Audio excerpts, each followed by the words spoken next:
Dans les plaines silencieuses de Mésopotamie, là où le Tigre et l'Euphrate déposaient lentement leurs limons, des tablettes d'argile furent enfouies pour des millénaires. Elles ne cherchaient pas à convaincre.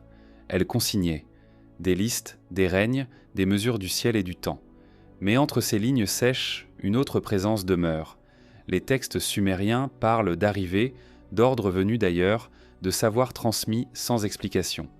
Ils décrivent un monde qui change soudainement de rythme, comme si une intelligence étrangère avait réorganisé la vie humaine selon des règles nouvelles. Rien n'est proclamé comme un miracle. Tout est noté avec une sobriété troublante. Ce qui s'est produit après l'arrivée des Anunnaki ne relève pas du mythe flamboyant, mais d'une transformation lente, administrative, presque silencieuse. Et c'est précisément ce silence qui continue de poser question. Bien avant que les villes ne se dressent comme des points fixes dans le paysage, avant que les lignées humaines ne se pensent comme des continuités, il y avait déjà des traces. Non pas des ruines, mais des surfaces couvertes de signes. Les plus anciennes tablettes sumériennes ne racontent pas des exploits ni des origines sacrées au sens narratif. Elles consignent des quantités, des noms, des cycles. Elles apparaissent dans un monde où l'écriture semble précéder certaines structures sociales qu'elle est censée servir. Cette inversion, discrète mais profonde, demeure l'un des aspects les plus dérangeants de la civilisation sumérienne. Les archéologues observent que l'écriture cunéiforme surgit presque complète, sans longue phase expérimentale clairement identifiable. Les signes sont déjà normalisés, les conventions établies. Rien n'indique une lente évolution spontanée à partir de simples marques. Ce qui apparaît, c'est un système fonctionnel orienté vers la gestion, la mesure, l'archivage. Les tablettes les plus anciennes ne parlent pas d'hommes, mais de biens, de temples, de rations, de calendriers. Comme si la priorité n'était pas l'expression humaine, mais l'organisation d'un environnement déjà structuré. Dans les textes mythologiques rédigés plus tard, les Anunnaki sont décrits comme ceux qui sont venus. À mesure que les siècles passent, la présence des Anunnaki devient moins directe. Ils ne disparaissent pas mais se retirent. Leurs interventions se font plus rares, plus ritualisées. Les hommes continuent d'observer les mêmes cycles, de respecter les mêmes lois, sans toujours comprendre leur origine. Les dieux deviennent des figures distantes, mais leurs systèmes restent en place. L'agriculture suit des calendriers précis. Les fêtes correspondent à des alignements célestes. Rien n'est laissé au hasard. Ce qui demeure le plus troublant, ce n'est pas ce que les textes disent explicitement, mais ce qu'ils ne commentent jamais. Les scribes ne s'interrogent pas sur l'origine des Anunnaki. Ils ne spéculent pas. Ils ne débattent pas. Ils écrivent comme si ces êtres faisaient partie d'un ordre connu, accepté, antérieur, comme si l'arrivée avait déjà eu lieu bien avant que l'écriture ne commence à consigner les événements. Ainsi, les tablettes semblent moins raconter un commencement qu'un après. Un monde déjà réorganisé, déjà structuré, déjà soumis à des lois venues d'ailleurs. L'humanité apparaît dans ces textes non comme un sujet, mais comme un élément inséré dans un système plus ancien qu'elle. Et cette impression soulève une question silencieuse que les scribes n'ont jamais formulée, mais que les tablettes laissent entrevoir. Si l'écriture commence après l'arrivée, que s'est-il passé avant que les mots puissent le fixer ? Après que les tablettes aient commencé à fixer le monde dans l'argile, une autre présence s'impose dans les textes, toujours décrite avec retenue. Les Anunnaki ne sont pas introduits comme une surprise, ni comme une révélation soudaine. Ils sont déjà là lorsque l'écriture prend forme. Leur existence est présupposée, intégrée à la structure même du récit. Les scribes n'expliquent pas qui ils sont, comme on n'explique pas le sol sous ses pieds. Ils notent simplement ce qu'ils font, ce qu'ils décident, ce qu'ils ordonnent. Leur nom revient avec une régularité presque administrative. Ils désignent ceux qui exercent une autorité collective, une assemblée plus qu'une figure unique. Les textes insistent sur leur organisation interne. Il y a des rangs, des fonctions, des responsabilités clairement définies. Certains sont liés au ciel, d'autres à la terre, d'autres encore aux eaux profondes. Cette répartition n'est pas symbolique au sens vague. Elle correspond à des domaines précis d'action et de contrôle. Le monde est découpé selon leurs attributions. La descente des Anunnaki n'est pas racontée comme un événement spectaculaire. Aucun fracas, aucune rupture du temps. Elle est décrite comme un déplacement. Ils passent d'un domaine à un autre, du ciel vers la surface terrestre. Le vocabulaire utilisé évoque une transition ordonnée, presque planifiée. Rien n'indique une invasion ou une conquête. Il s'agit plutôt d'une installation, une prise de fonction. Ce détail est essentiel, car il modifie la lecture habituelle des mythes. Les Anunnaki ne viennent pas pour dominer un monde hostile. Ils arrivent dans un espace déjà habitable, déjà fertile, mais insuffisamment structuré selon leurs besoins. Les textes suggèrent que la Terre, avant leur arrivée, manquait d'organisation, de rythme stable, de répartition claire des tâches. Leur présence introduit une forme de discipline cosmique. Les hommes, dans ces récits, ne sont pas encore pleinement définis. Ils existent, mais leur rôle reste flou. Ils vivent sans structure rigide, sans hiérarchie centralisée. La venue des Anunnaki coïncide avec la fin de cette indétermination. Les fonctions sont assignées, les cycles fixés, les obligations établies.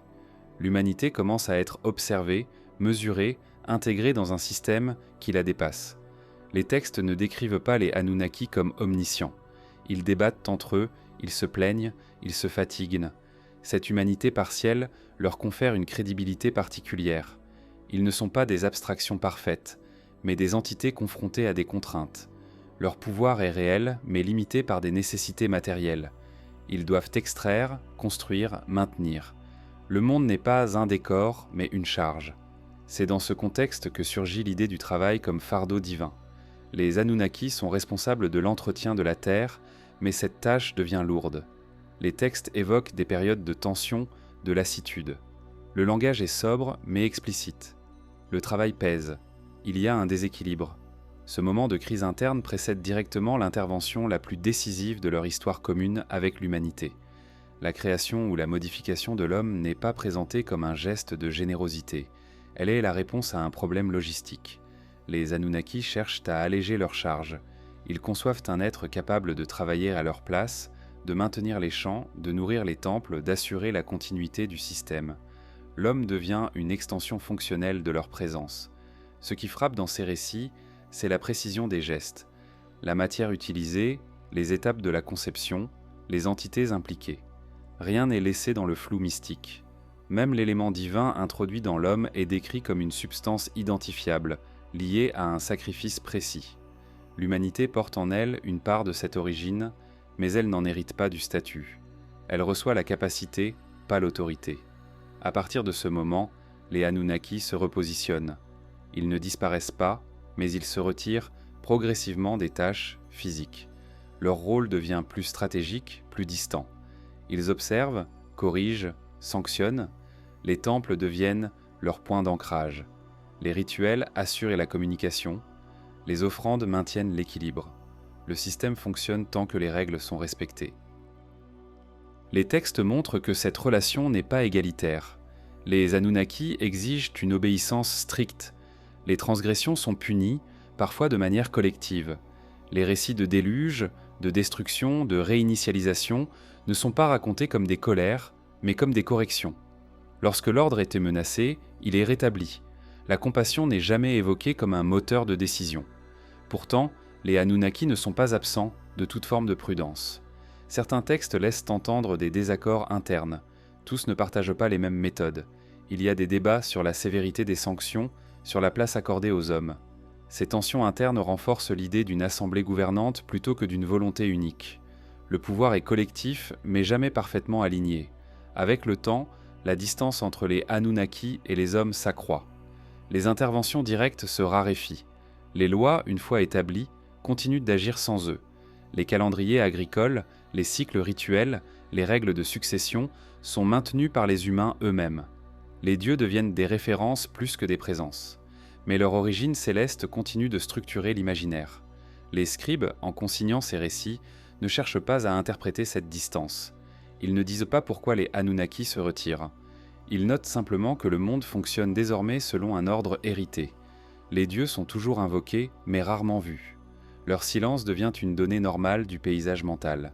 Cette évolution pose une question discrète mais persistante.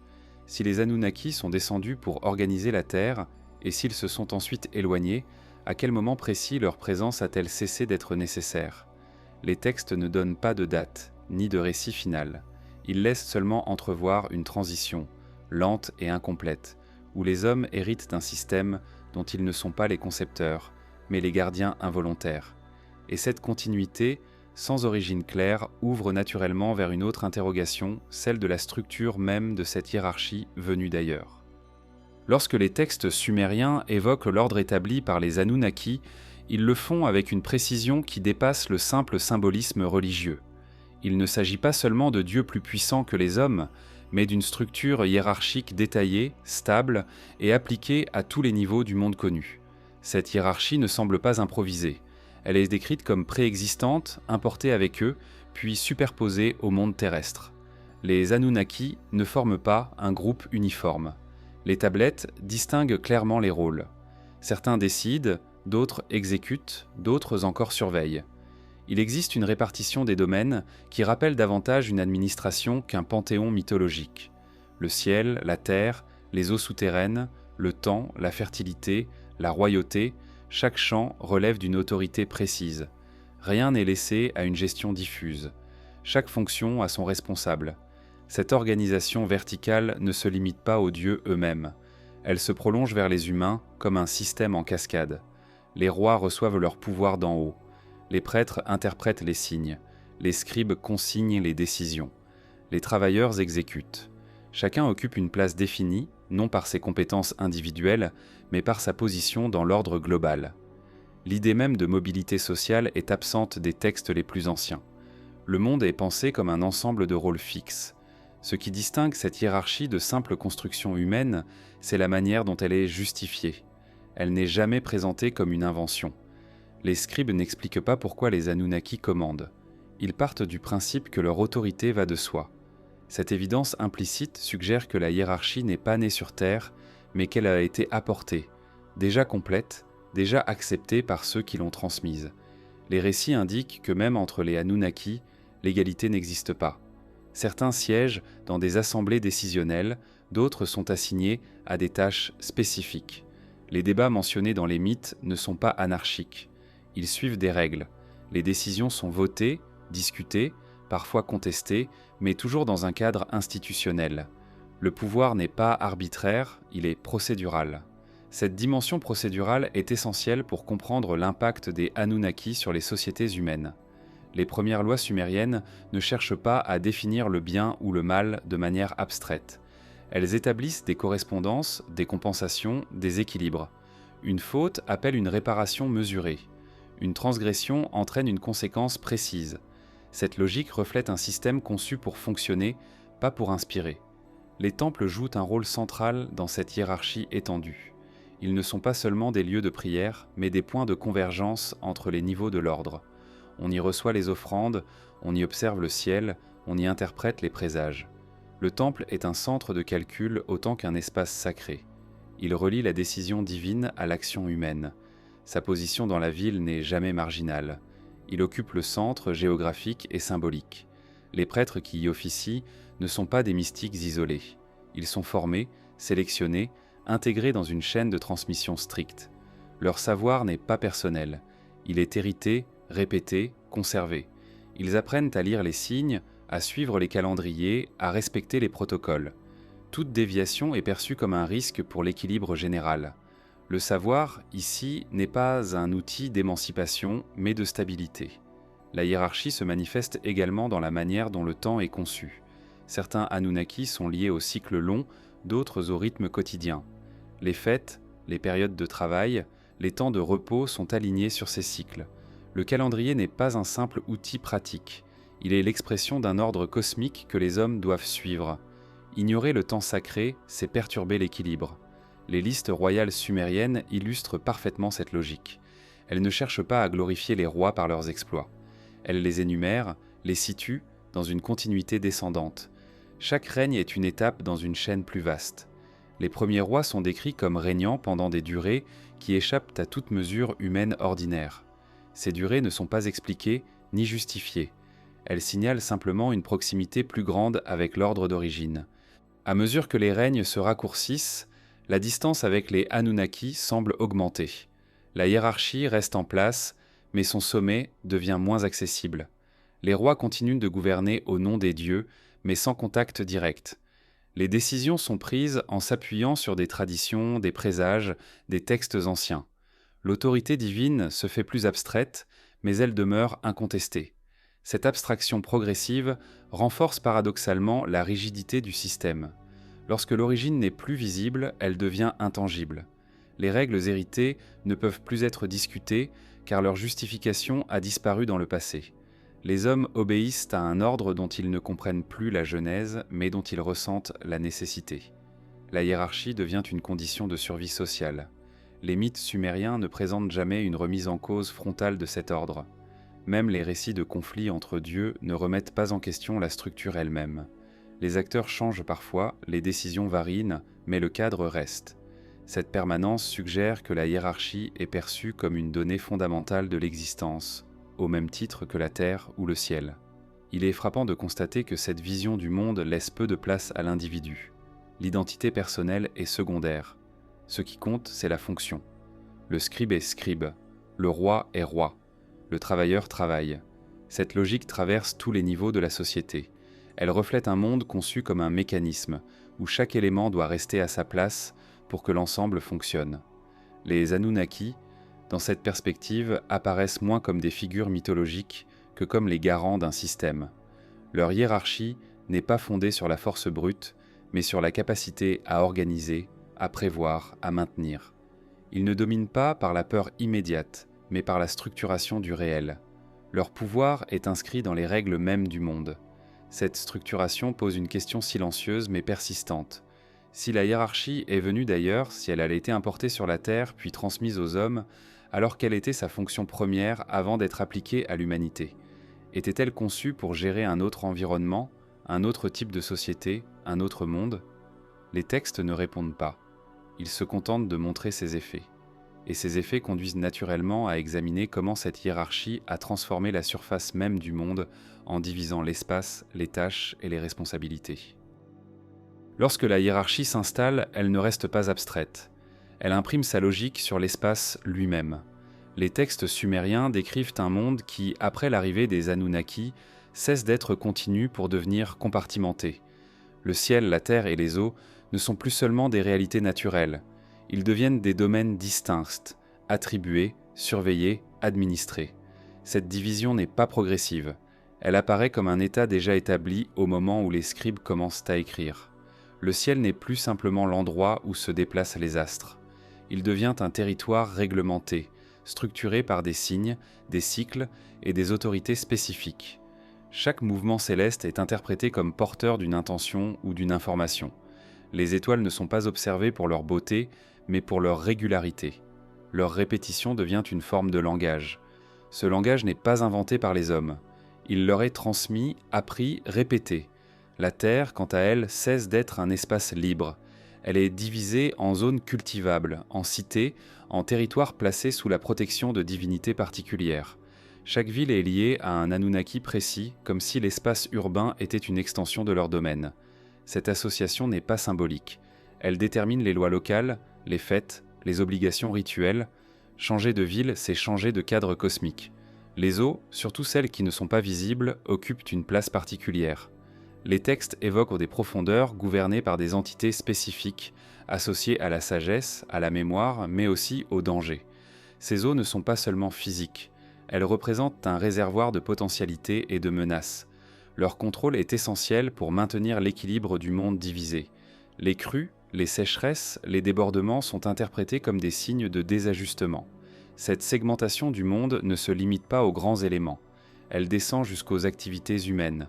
Le travail est réparti, assigné, spécialisé. Certains cultivent, d'autres construisent, d'autres observent, d'autres écrivent. Cette spécialisation n'est pas présentée comme un progrès social, mais comme une nécessité imposée par l'ordre établi. Chacun doit rester dans son domaine pour que l'ensemble fonctionne. Les textes montrent que cette division est perçue comme fragile. Elle doit être constamment entretenue. Les rituels servent à renforcer les frontières invisibles entre les domaines. Les offrandes ne sont pas des gestes de gratitude, mais des opérations de maintien. Elles rappellent aux Anunnaki que l'ordre est respecté. Elles préviennent les déséquilibres. Le monde divisé nécessite une attention constante. Les frontières entre les domaines ne sont pas toujours étanches. Les mythes évoquent des moments de rupture, lorsque le ciel intervient directement sur la terre ou lorsque les eaux envahissent les champs. Ces événements ne sont jamais décrits comme naturels, ils sont interprétés comme des corrections. Lorsque les hommes transgressent les règles, Les frontières se brouillent. Le chaos menace. La division doit alors être réaffirmée. Les villes sumériennes sont conçues comme des microcosmes de cette division globale. Leur organisation interne reflète l'ordre du monde. Le temple occupe le centre, reliant le ciel et la terre. Les quartiers sont disposés selon des fonctions précises. Les espaces de stockage, de production, de résidence ne sont pas mélangés. La ville devient une carte vivante de la hiérarchie cosmique.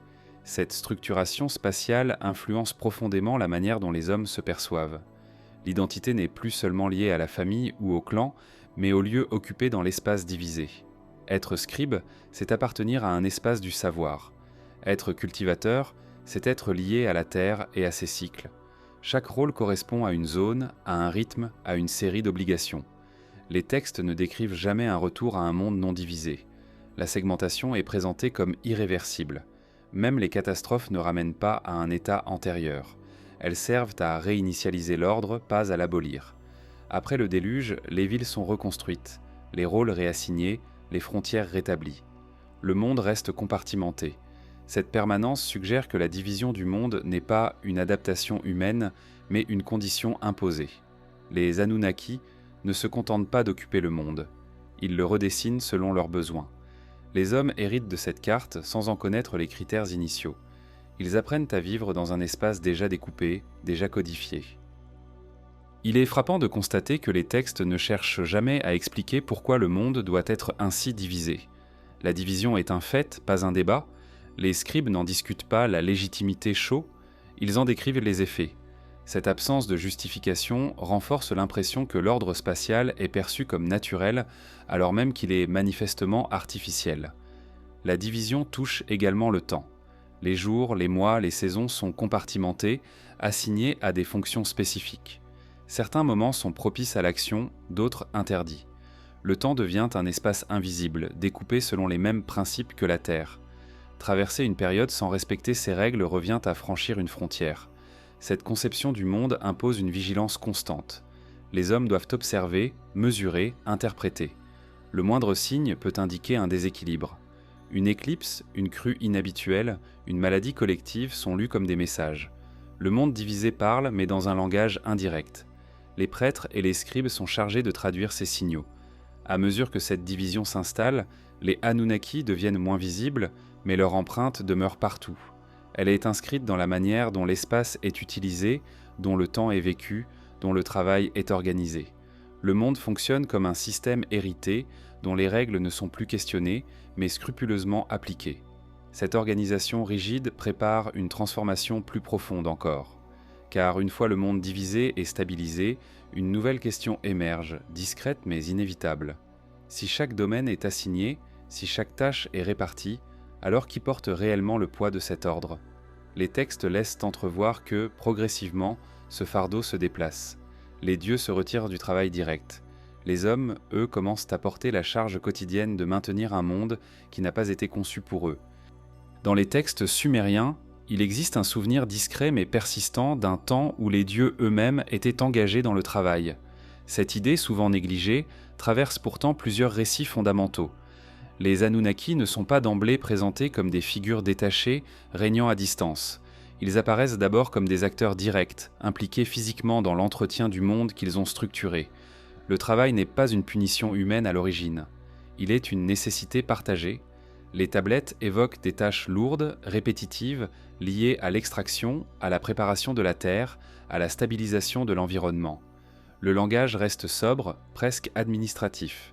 Il ne cherche pas à susciter la compassion, mais il insiste sur la durée, sur l'accumulation de l'effort. Les dieux travaillent longtemps. Ils maintiennent des cycles, déplacent des matières, assurent des fonctions essentielles au fonctionnement du monde divisé. Ce détail modifie profondément la compréhension de la relation entre les Anunnaki et l'humanité. Avant que l'homme ne soit pleinement intégré dans le système, le travail est une charge divine. Il n'est pas encore délégué. Les Anunnaki ressentent la fatigue non comme une faiblesse morale, mais comme une limite structurelle. Le monde qu'ils administrent exige une attention constante. Il ne peut être laissé à lui-même. Les textes parlent d'un moment de tension croissante. Le travail devient trop lourd pour être soutenu indéfiniment. Cette fatigue n'est pas individuelle. Elle est collective. Elle affecte l'assemblée entière.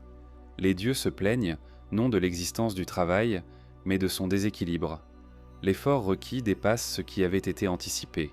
Le système, tel qu'il est conçu, fonctionne, mais à un coût trop élevé.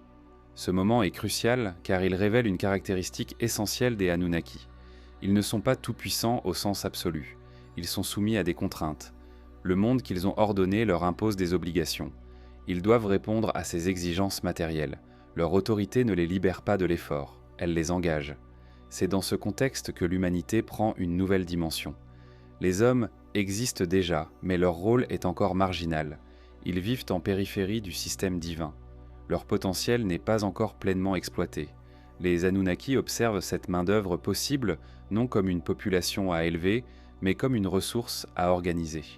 La décision qui s'ensuit n'est pas présentée comme un acte de création inspiré, mais comme une réorganisation du travail. Les récits décrivent une délibération. Les dieux discutent de la manière d'alléger leur charge. Le ton n'est jamais dramatique, il est pragmatique. La solution envisagée consiste à transférer une partie du travail aux humains. Pour cela, l'homme doit être modifié, ajusté, rendu apte à assumer des tâches spécifiques. Le langage employé est technique. Il évoque des processus, des matériaux, des étapes. L'homme devient alors un être conçu pour le travail. Sa fonction principale est clairement définie. Il cultive, construit, entretient. Il assure la continuité matérielle du monde divisé. Cette fonction n'est pas négociable. Elle est inscrite dans son origine même. Les textes ne parlent pas de choix ou de vocation. Ils parlent d'assignation. Ce transfert du travail marque un tournant.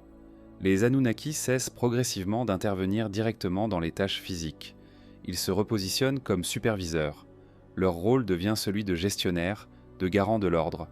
Ils observent, évaluent, sanctionnent si nécessaire. Le travail humain devient la base sur laquelle repose tout le système. Les temples prennent alors une importance accrue. Ils deviennent les lieux où le travail humain est relié à l'ordre divin. Les offrandes représentent une part du produit de ce travail. Elles ne sont pas des dons volontaires. Elles sont des obligations. Elles assurent la circulation des ressources entre les hommes et les dieux. Le temple fonctionne comme un centre de redistribution, mais aussi de contrôle. Les textes montrent que ce nouveau rôle de l'homme n'est pas accompagné d'une élévation morale ou spirituelle. L'humanité ne devient pas égale aux dieux, elle devient indispensable. Cette distinction est fondamentale. Être indispensable n'implique pas être reconnu. Le travail humain était nécessaire, mais il reste subordonné. Il n'accorde pas de pouvoir décisionnel. Cette subordination se reflète dans la manière dont le temps est vécu. Les journées de travail sont rythmées par des cycles précis. Les périodes de repos sont réglementées. Le calendrier n'est pas conçu pour le bien-être humain, mais pour l'efficacité du système. Le travail doit suivre le temps sacré, non l'inverse. Toute déviation est perçue comme une menace pour l'équilibre global. Les récits évoquent peu parfois des résistances, des plaintes humaines, mais elles restent marginales. Elles ne conduisent jamais à une remise en cause du système.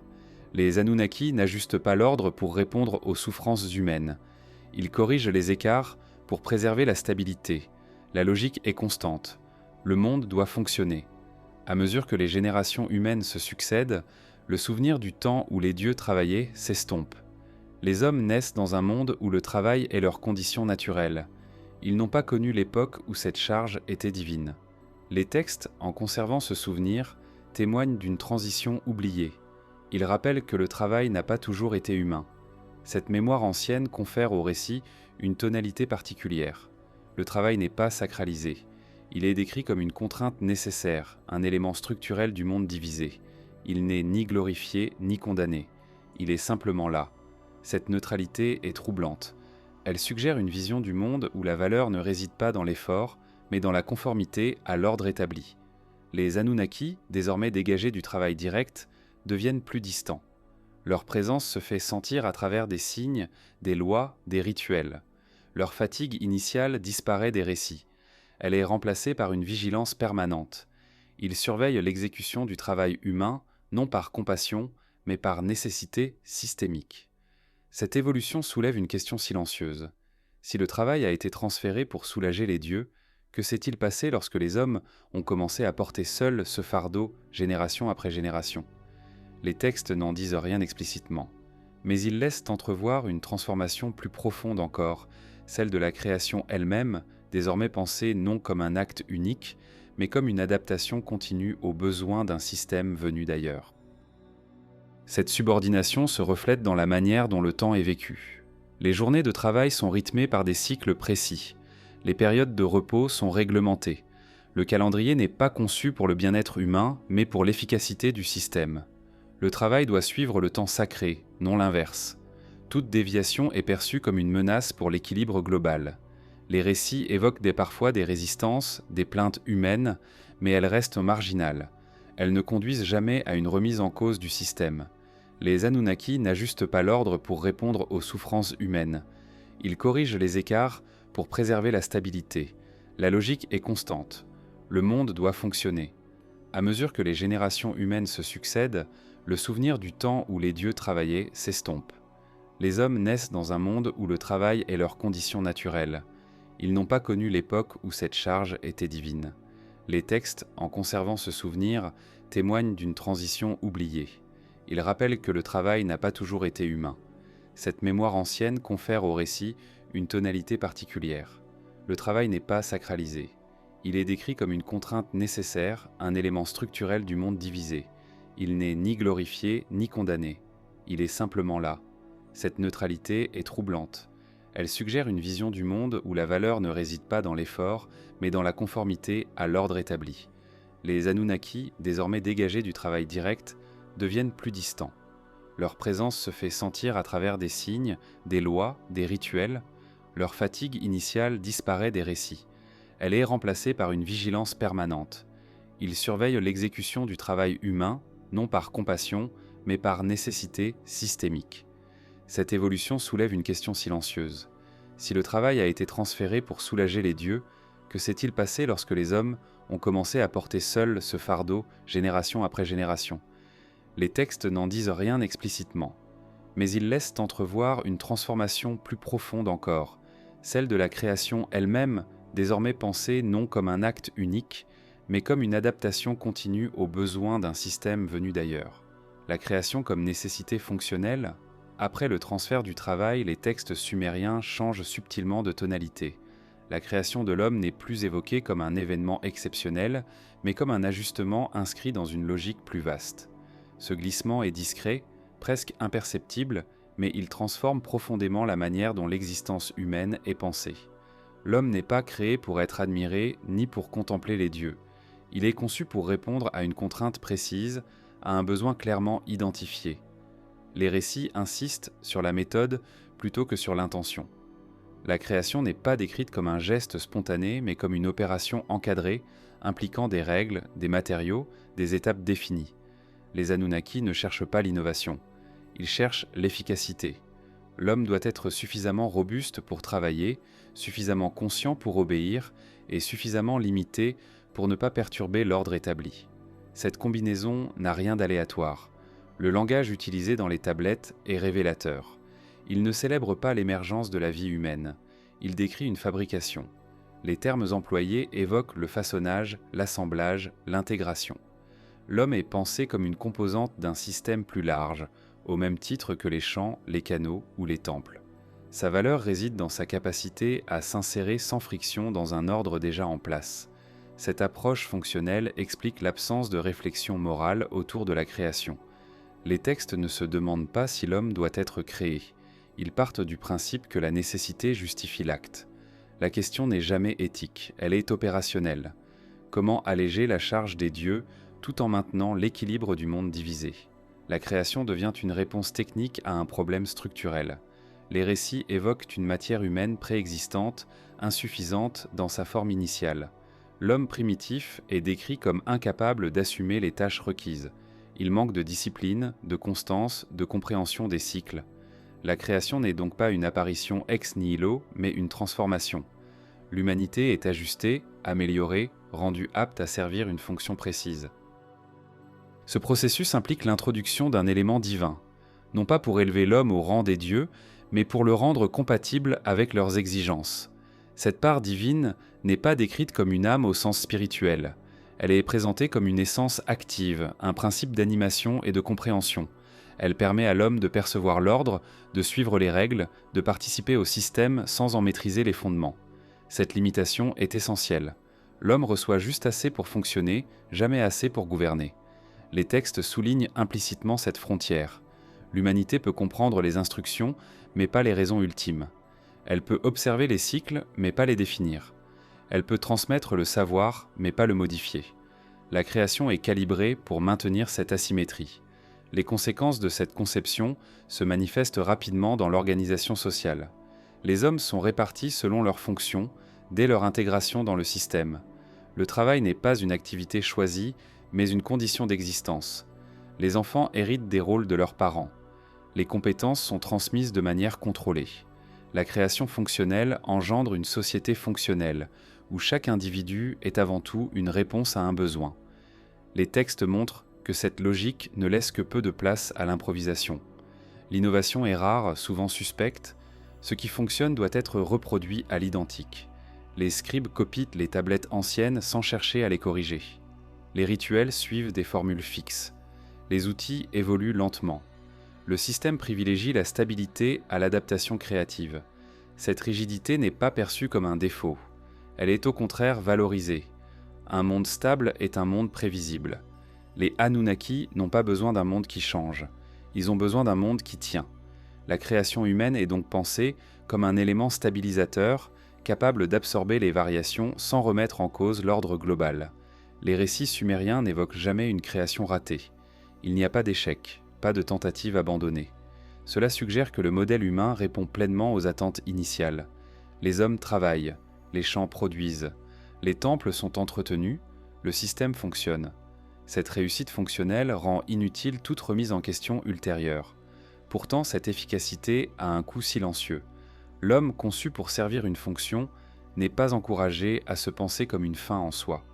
Les textes ne parlent pas de sens personnel, de quête individuelle. Ils parlent d'obligation, de devoir, de place à tenir. L'existence humaine est définie par son utilité, non par son expérience intérieure. Cette vision se reflète dans les pratiques funéraires et les récits de l'au-delà.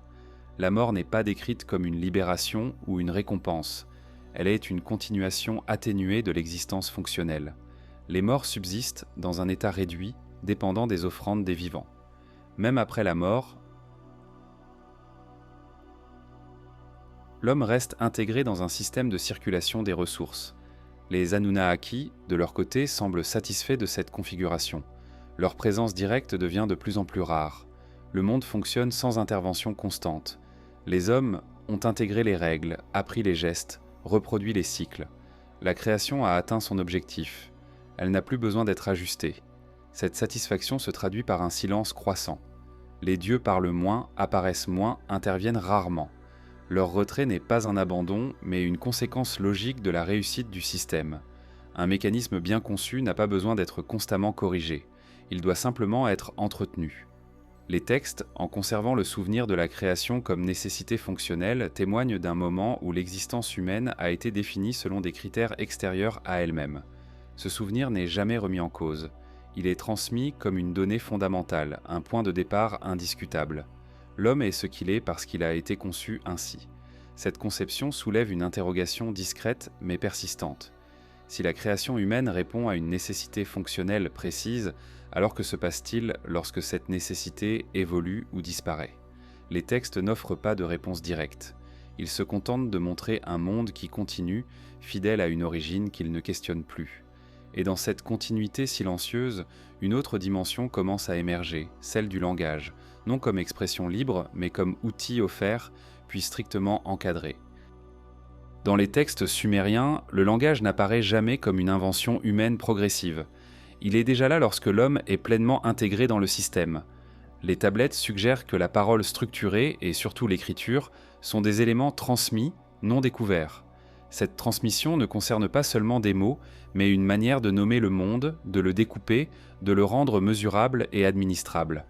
Le langage, dans cette perspective, n'est pas un outil d'expression personnelle. Il est un instrument de coordination. Les premiers signes cunéiformes servent à compter, à enregistrer, à répartir. Ils ne racontent pas des émotions, mais des flux. Ils permettent de suivre les récoltes, les rations, les offrandes. Leur fonction est pratique avant d'être symbolique. Cette priorité révèle l'intention qui sous-tend leur diffusion. Les textes mythologiques indiquent que le langage articulé est lié à la capacité de comprendre les ordres divins. Sans cette capacité, l'homme ne peut pas remplir sa fonction. Le langage devient alors une interface entre les Anunnaki et l'humanité. Il permet la transmission des règles, des calendriers, des obligations. Parler et comprendre, c'est être apte à servir dans l'ordre établi. Cette transmission initiale du langage n'est pas décrite comme universelle. Elle semble réservée à certains groupes, à certaines fonctions. Les scribes en particulier occupent une place centrale. Ils sont les gardiens du langage écrit, formés dès l'enfance à reproduire des signes complexes. Leur apprentissage est long, exigeant, répétitif. Ils ne visent pas la créativité, mais la précision. Une erreur de signe peut altérer un registre, perturber une offrande, rompre un cycle. Le contrôle du langage est strict. Les tablettes montrent que certaines connaissances ne sont accessibles qu'à des initiés. Les listes lexicales, les formules rituelles, les interprétations des présages sont conservées dans des cercles restreints. Le langage devient un filtre. Il sépare ceux qui savent de ceux qui exécutent. Cette séparation n'est jamais remise en question. Elle est perçue comme nécessaire au maintien de l'ordre. À mesure que l'écriture se développe, elle ne se diversifie pas librement. Elle se standardise. Les signes sont codifiés, les usages fixés. Les variantes sont éliminées. Cette normalisation facilite la transmission à travers le temps et l'espace. Elle permet aux tablettes d'être comprises des siècles plus tard. Mais elle réduit aussi la possibilité d'interprétation personnelle. Le langage devient un dépôt stable, figé. Les mythes sumériens évoquent parfois le langage comme un pouvoir dangereux. Mal utilisé, il peut perturber l'équilibre. Les paroles prononcées lors des rituels doivent être exactes. Un mot déplacé peut annuler un effet, provoquer une réaction indésirable. Cette précision confère au langage une dimension presque mécanique. Il agit sur le monde lorsqu'il est correctement employé. Cette conception explique pourquoi le langage est rapidement associé à l'autorité. Les rois parlent au nom des dieux. Leurs paroles ont un poids qui dépasse leur personne. Elles sont perçues comme des prolongements de l'ordre céleste. La parole royale n'est pas une opinion, elle est une instruction. Le langage devient un vecteur de pouvoir. Les hommes ordinaires, quant à eux, utilisent un langage plus restreint. Leur parole sert à coordonner le travail quotidien, à transmettre des consignes simples. Elle ne modifie pas l'ordre, elle le reproduit. Cette limitation n'est pas explicitement imposée par la force. Elle est intégrée culturellement. Chacun parle selon sa fonction, selon sa place dans la hiérarchie. Les textes montrent que cette maîtrise du langage s'accompagne d'une surveillance constante. Les scribes vérifient, recopient, corrigent. Les archives sont protégées. Certaines tablettes sont cachées, scellées, réservées au temple. Le savoir linguistique est précieux. Il ne doit pas se perdre, mais il ne doit pas non plus se diffuser sans contrôle. Cette tension entre transmission et restriction est au cœur de la culture sumérienne. Le langage est offert à l'humanité pour lui permettre de fonctionner dans le système. Mais il est immédiatement encadré pour éviter toute dérive. Cette ambivalence est rarement formulée explicitement. Elle se manifeste dans les pratiques, dans les institutions, dans la structure même de l'écriture. Avec le temps, les paras, le langage acquiert une autonomie relative. Les hommes commencent à l'utiliser pour raconter des histoires, pour consigner des mythes, pour réfléchir au monde. Mais même ces usages restent marqués par l'origine fonctionnelle du langage. Les récits mythologiques ne sont pas des fictions libres. Ils servent à rappeler l'ordre, à expliquer les règles, à justifier les hiérarchies. Les Anunnaki, dans ces récits, parlent peu. Leur parole est rare, concise, décisive. Lorsqu'ils s'expriment, leurs mots ont des conséquences immédiates. Cette rareté renforce la valeur de la parole humaine qui les représente. Les prêtres et les rois deviennent des relais chargés de maintenir la cohérence du discours divin dans un monde où les dieux sont de plus en plus absents. Cette absence progressive confère au langage une responsabilité accrue. Les mots doivent désormais porter un ordre qui n'est plus directement incarné, ils deviennent des substituts de présence. Les tablettes, en conservant ces mots, deviennent des objets de pouvoir. Elles garantissent la continuité d'un système dont les créateurs se sont retirés. Mais cette continuité repose sur une fragilité. Le langage, aussi contrôlé soit-il, peut évoluer. Les signes peuvent changer de sens. Les interprétations peuvent se multiplier. Les textes sumériens montrent une conscience aiguë de ce risque. D'où l'insistance sur la répétition, sur la copie fidèle, sur la conservation des formes anciennes. Cette vigilance constante suggère une crainte sous-jacente. Si le langage venait à se libérer, si les hommes commençaient à nommer le monde autrement, l'ordre pourrait vaciller. Le langage n'est pas seulement un outil de communication, il est une architecture invisible qui soutient le monde divisé. Cette architecture, cependant, n'est pas statique. Elle est utilisée pour désigner des lieux, des villes, des espaces nouvellement créés. À mesure que les hommes maîtrisent le langage, ils l'emploient pour fonder, pour délimiter, pour inscrire dans la durée des structures nouvelles. Et parmi ces structures, certaines apparaissent avec une soudaineté troublante, comme si le langage avait précédé leur existence matérielle. Dans les textes sumériens, les villes ne naissent pas lentement. Elles apparaissent. Cette apparition n'est pas décrite comme le résultat d'une accumulation progressive d'habitations ou d'une croissance démographique naturelle. Les listes royales et les récits mythologiques parlent de fondation, d'assignation, d'implantation. Une ville est établie, puis elle existe. Cette absence de transition intrigue, car elle suggère un processus différent de celui que l'on attendrait d'une évolution strictement humaine. Les premières cités connues, comme Eridu, Uruk ou Nippur, sont présentées comme déjà organisées dès leur mention initiale. Elles possèdent des temples, des fonctions administratives, des hiérarchies internes. Rien n'indique une phase d'improvisation. Leur structure semble répondre à un modèle préalable. Les textes ne décrivent pas des tâtonnements, mais des décisions. Une ville est liée à une divinité, assignée à un territoire, intégré dans un réseau plus vaste. Cette soudaineté n'est pas interprétée comme miraculeuse. Elle est rapportée avec la même neutralité que les autres faits. Les scribes ne s'étonnent pas de voir une ville surgir. Ils la notent comme un point fixe dans l'ordre du monde. Cette absence de commentaires révèle une normalité implicite. La fondation urbaine est perçue comme un acte attendu, presque administratif. Le lien entre les villes et les Anunnaki est constant. Chaque cité est placée sous la protection d'une entité précise. Cette relation n'est pas abstraite. Elle détermine l'organisation interne de la ville, ses rites, son calendrier, ses lois. La ville devient une extension terrestre d'un domaine divin. Elle n'est pas seulement un lieu de vie, mais un centre fonctionnel du système global. Les temples occupent une place centrale dans cette configuration. Ils ne sont pas construits après coup, comme des ajouts symboliques. Ils sont présents dès l'origine. Leur position au cœur de la ville indique leur rôle fondamental. Le temple n'est pas un espace réservé au sacré isolé, il est un centre de stockage, de redistribution, de calcul et d'observation. Il relie le ciel, la terre et l'activité humaine. Les quartiers urbains sont organisés autour de ces centres. Les artisans, les travailleurs agricoles, les scribes occupent des espaces distincts. Cette segmentation reflète la division du monde déjà établie. La ville devient une miniature de l'ordre cosmique. Chaque fonction y trouve sa place. Rien n'est laissé au hasard.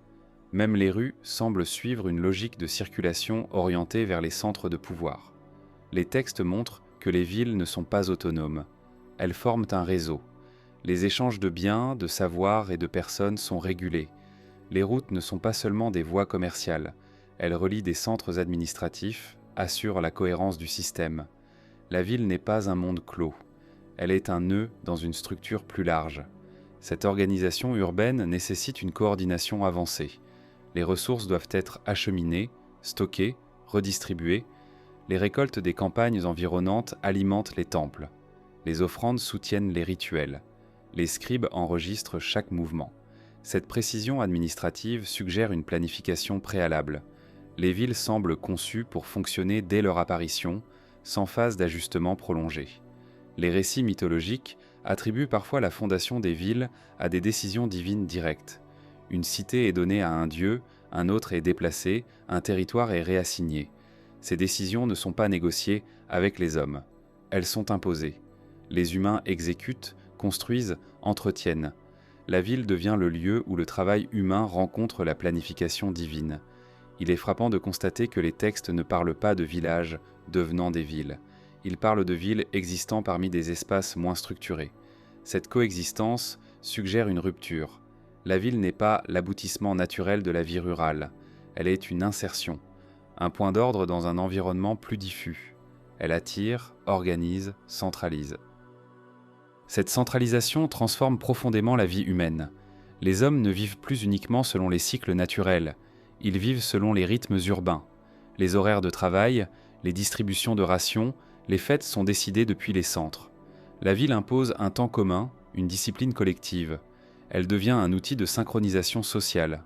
Les textes montrent que cette discipline est acceptée, rarement contestée. Les villes offrent une sécurité, une stabilité.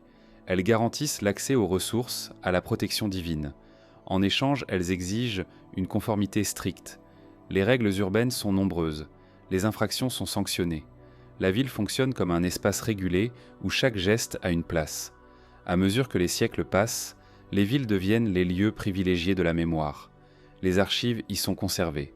Les tablettes s'y accumulent. Les générations de scribes copient, recopient, transmettent. La ville devient un dépôt de savoir. Elle conserve non seulement les décisions récentes, mais aussi les traces d'un ordre ancien, hérité des Anunnaki. Cette accumulation de mémoire renforce l'autorité des villes. Elles ne sont plus seulement des centres économiques. Elles deviennent des références historiques. Ce qui est écrit dans leurs archives acquiert une valeur normative. Les lois, les rites, les calendriers sont validés par leur ancienneté. La ville incarne la continuité. Pourtant, cette continuité masque une fragilité. Les villes dépendent entièrement du système qui les a fait naître. Si les ressources se tarissent, si les cycles se dérèglent, si les rituels échouent, la ville perd sa fonction. Les textes évoquent des périodes de déclin, d'abandon, de destruction. Mais même ces effondrements ne remettent pas en cause le modèle urbain. D'autres villes apparaissent ailleurs selon les mêmes principes. Cette répétition suggère que le concept de la ville est plus important que ses manifestations particulières. Les Anunnaki semblent avoir introduit un modèle urbain destiné à structurer durablement l'humanité. Les hommes construisent et reconstruisent, mais selon un schéma qui les dépasse. La ville est un outil de gestion du monde humain. À mesure que les Anunnaki se retirent, les villes prennent une autonomie relative. Elles continuent de fonctionner sans intervention directe. Les rois, les prêtres, les scribes maintiennent l'ordre, mais l'origine du modèle s'éloigne dans le passé. Les hommes habitent des villes dont ils n'ont pas conçu les principes fondamentaux. Cette situation crée une tension silencieuse. Les villes concentrent le pouvoir, le savoir, les ressources. Elles deviennent le lieu où l'ordre est à la fois préservé et potentiellement menacé. Car plus la ville est complexe, plus elle dépend de règles strictes. Et lorsque ces règles sont appliquées sans comprendre leur origine, une question commence à émerger, discrète mais persistante. Si les villes sont des instruments hérités d'une autorité venue d'ailleurs, alors qui détient réellement le pouvoir lorsque les dieux ne sont plus visibles et que l'administration humaine continue d'agir en leur nom. Dans les textes sumériens, la royauté n'émerge jamais comme une conquête humaine. Elle ne naît pas d'un conflit ni d'un accord entre groupes. Elle est décrite comme quelque chose qui descend. Les listes royales utilisent une formule répétée, presque immuable, indiquant que la royauté fut abaissée depuis le ciel. Cette expression n'est pas expliquée. Elle est posée comme une évidence, comme si le concept même de gouverner ne pouvait pas avoir une origine terrestre. Le roi n'est donc pas un chef au sens ordinaire. Il est un point d'interface. Son rôle n'est pas d'innover, mais de maintenir un ordre déjà établi. Les textes insistent peu sur sa personnalité. Ils ne racontent pas ses pensées, ses doutes ou ses ambitions. Ils notent la durée de son règne, la ville qu'il gouverne, parfois les travaux accomplis sous son autorité. Le roi est une fonction avant d'être un individu. Cette fonction est strictement encadrée. Le roi reçoit son pouvoir par désignation divine. Il est choisi, confirmé, parfois remplacé, sans que les raisons humaines soient détaillées. Sa légitimité ne dépend pas de son efficacité perçue par le peuple, mais de son alignement avec l'ordre céleste. Tant qu'il respecte les rituels, les lois et les calendriers, son règne est considéré comme valide. Les textes montrent que le roi ne gouverne jamais seul. Il est entouré de prêtres, de scribes, de conseillers chargés d'interpréter les signes divins. Les décisions importantes ne sont pas prises sur la base d'une stratégie personnelle. Elles sont fondées sur des présages, des observations célestes, des consultations rituelles. La royauté fonctionne comme un relais, pas comme un centre autonome de décision. Cette dépendance aux signes renforce l'idée que le pouvoir royal est conditionnel. Le roi n'est pas propriétaire de son autorité, il en est le dépositaire temporaire. Une série de mauvais présages, une catastrophe naturelle, une défaite militaire peuvent être interprétés comme des signes de désapprobation divine. Dans ce cas, le roi peut être remplacé, parfois brutalement, sans remise en cause du système lui-même. Les listes royales sumériennes révèlent une autre particularité troublante. Les premiers rois y sont décrits comme régnant pendant des durées extrêmement longues. Ces durées diminuent progressivement au fil des générations. Les textes ne justifient pas cette évolution. Ils ne la commandent pas. Ils se contentent de l'enregistrer. Cette décroissance silencieuse suggère une perte de proximité avec l'ordre d'origine. Plus la royauté devient humaine, plus sa durée se raccourcit. Le pouvoir reste sacré, mais son porteur devient plus fragile. Cette fragilité n'est pas présentée comme une décadence morale. Elle semble être une conséquence naturelle de l'éloignement des Anunnaki. À mesure que les dieux se retirent, le roi perd une partie de la stabilité qui caractérisait ses prédécesseurs. Malgré cela, la structure royale ne disparaît jamais. Elle s'adapte. Les rituels se multiplient pour compenser l'absence de contact direct. Les temples deviennent des lieux de médiation essentiels. Le roi y accomplit des gestes précis, prononce des formules anciennes, offre des sacrifices. Ces actes ne sont pas symboliques au sens moderne. Ils sont conçus comme des opérations nécessaires au maintien du lien avec le ciel. La royauté sumérienne n'est pas héréditaire de manière simple. Si certaines dynasties se succèdent, la transmission du pouvoir reste soumise à l'approbation divine. Un fils peut succéder à son père, mais ce n'est jamais garanti. Les textes mentionnent des interruptions, des déplacements de la royauté d'une ville à une autre. Cette mobilité souligne que le pouvoir ne réside pas dans le sang, mais dans l'alignement avec l'ordre supérieur. Les villes elles-mêmes sont affectées par ce déplacement. Lorsqu'une cité perd la faveur divine, la royauté est transférée ailleurs. Ce transfert n'est pas présenté comme une punition humaine, mais comme une réorganisation du système. Les hommes subissent les conséquences, mais ils ne sont pas les décideurs.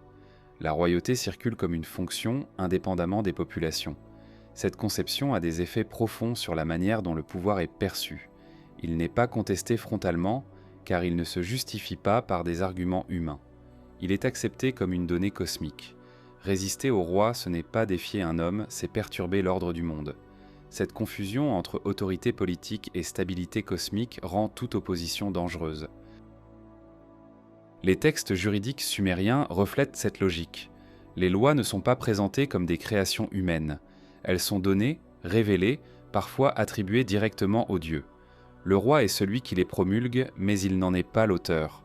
Son rôle est de les rendre visibles, applicables, durables. La justice devient une extension de l'ordre céleste. Cette extension se manifeste dans la manière dont les conflits sont résolus. Les jugements ne reposent pas uniquement sur des témoignages humains. Ils prennent en compte des serments, des signes, des rituels de vérité. Le langage juridique est imprégné de sacralité. Dire la vérité, c'est s'aligner avec l'ordre. Mentir, c'est introduire une dissonance qui menace l'équilibre. À mesure que les générations passent, la figure du roi se transforme dans les récits. Il devient plus humain, plus vulnérable. Certains textes évoquent ses erreurs, ses souffrances, sa mort, mais même dans ces récits, la fonction royale n'est jamais remise en cause. Elle survit à ses porteurs. Elle est plus ancienne et plus durable qu'eux. Cette durabilité suggère que la royauté n'est pas une solution temporaire, mais un élément central du système introduit par les Anunnaki. Elle assure la continuité de l'ordre en leur absence. Elle permet au monde humain de fonctionner selon des règles héritées, sans intervention constante du ciel. Le roi devient le gardien d'un héritage qu'il ne comprend peut-être plus entièrement. Cette situation crée une tension silencieuse. Le roi agit au nom des dieux, mais sans contact direct. Il interprète des signes, mais leur origine devient de plus en plus lointaine. Le pouvoir repose sur une mémoire, sur des textes, sur des rituels transmis. La royauté devient un dispositif autonome, fonctionnant par inertie. Et cette inertie pose une question discrète mais essentielle. Si la royauté est un mécanisme conçu pour relayer une autorité venue d'ailleurs, que se passe-t-il lorsque cette autorité ne répond plus, lorsque les signes deviennent ambigus, lorsque le ciel se tait? Les textes n'apportent pas de réponse claire. Ils montrent seulement un monde où le pouvoir continue d'être exercé, même lorsque son origine s'estompe dans le silence du temps. Avec l'installation durable des villes et de la royauté, une autre transformation, plus silencieuse encore, s'opère dans les textes sumériens. Le temps cesse d'être une simple succession de jours et de saisons. Il devient un espace structuré, découpé, surveillé. Les tablettes montrent que, très tôt, le temps est mesuré avec une précision inhabituelle, comme s'il devait répondre à des exigences qui dépassent les besoins immédiats de la vie humaine. Avant cette structuration, le temps est vécu. Il est lié au cycle naturel, au cru des fleuves, à la croissance des plantes. Après l'arrivée des Anunnaki, le temps est compté. Il est divisé en unités régulières, assignées à des fonctions précises. Les jours ne sont plus interchangeables. Certains sont favorables, d'autres dangereux. Certains moments exigent l'action, d'autres l'abstention. Le temps devient normatif. Les textes ne présentent pas cette transformation comme une découverte humaine progressive. Ils la décrivent comme un savoir transmis. Les calendriers apparaissent déjà complexes, alignés sur des observations célestes précises. Les phases de la Lune, les positions des étoiles, les cycles saisonniers sont intégrés dans un système cohérent. Ce système ne sert pas seulement à organiser l'agriculture. Il structure les rituels, les fêtes, les décisions politiques. Les prêtres et les scribes occupent une place centrale dans cette gestion du temps. Ils observent le ciel, notent les répétitions, consignent les anomalies. Leur rôle n'est pas de prédire l'avenir au sens vague, mais d'identifier les moments où l'ordre est aligné ou menacé. Le temps devient un indicateur de stabilité. Lorsqu'il suit son cours prévu, le monde fonctionne. Lorsqu'il dévie, une correction était nécessaire. Cette conception confère au temps une dimension presque morale.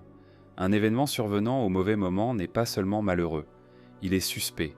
Une maladie, une défaite, une mauvaise récolte sont interprétées à la lumière du calendrier. Le moment où elles surviennent compte autant que leur nature. Le temps devient un langage indirect par lequel l'ordre céleste s'exprime. Les textes sumériens montrent que cette lecture du temps n'est pas accessible à tous. Elle est réservée à ceux qui maîtrisent les systèmes de mesure et d'interprétation. Les hommes ordinaires vivent selon le temps imposé par les institutions. Ils travaillent quand on leur dit de travailler, célèbrent quand on leur dit de célébrer. Leur expérience du temps est médiatisée par une autorité qui prétend en connaître les règles profondes. Cette médiation renforce le pouvoir des temples. En contrôlant le calendrier, ils contrôlent le rythme de la société. Ils décident des périodes de travail intensif, des temps de repos, des moments de redistribution. Le temps devient une ressource. Il est géré, optimisé, parfois restreint. Les jours sacrés interrompent l'activité, rappelant que le temps n'appartient pas aux hommes. Les récits mythologiques suggèrent que ce contrôle du temps est directement lié aux Anunnaki. Certains d'entre eux sont associés à des cycles précis, à des rythmes longs ou courts. Leur autorité s'exerce à travers la régularité du temps. Respecter le calendrier, c'est respecter leur domaine. Le temps devient un territoire invisible soumis à une juridiction céleste. Cette juridiction se manifeste dans les récits de catastrophes. Les déluges, les famines, les périodes de chaos sont souvent précédées de signes temporels ignorés ou mal interprétés. Les textes insistent sur le fait que l'ordre aurait pu être maintenu si les moments avaient été correctement observés. La faute n'est pas toujours morale. Elle est parfois temporelle. Avoir agi trop tôt ou trop tard suffit à provoquer un déséquilibre. Cette importance accordée au moment exact révèle une conception du monde où le changement est possible, mais seulement dans des cadres stricts. L'innovation n'est pas interdite, mais elle doit survenir au bon moment. Agir en dehors du temps prescrit revient à introduire une dissonance. Le temps n'est pas un flux libre, il est un ensemble de fenêtres. Les listes royales reflètent également cette vision. Les règnes ne sont pas seulement mesurés en durée, ils sont inscrits dans une séquence temporelle plus vaste. Chaque roi occupe une place précise dans une continuité descendante. Le temps historique devient une extension du temps cosmique. Gouverner, c'est maintenir cette continuité sans rupture. À mesure que les Anunnaki se retirent, le temps devient l'un de leurs principaux substituts. Leur présence directe s'estompe, mais le calendrier demeure. Les cycles continuent de rythmer la vie humaine. Les hommes suivent des règles temporelles dont ils ne connaissent plus l'origine. Le temps devient une trace durable de l'intervention initiale. Cette permanence confère au temps une autorité silencieuse. Contrairement aux dieux, il ne parle pas. Il ne se manifeste pas sous une forme visible. Il s'écoule, implacable, structuré par des règles héritées. Les hommes peuvent ignorer les Anunnaki, mais ils ne peuvent ignorer le calendrier. Le temps devient le gardien de l'ordre. Les textes montrent cependant une conscience aiguë de la fragilité de cette mesure.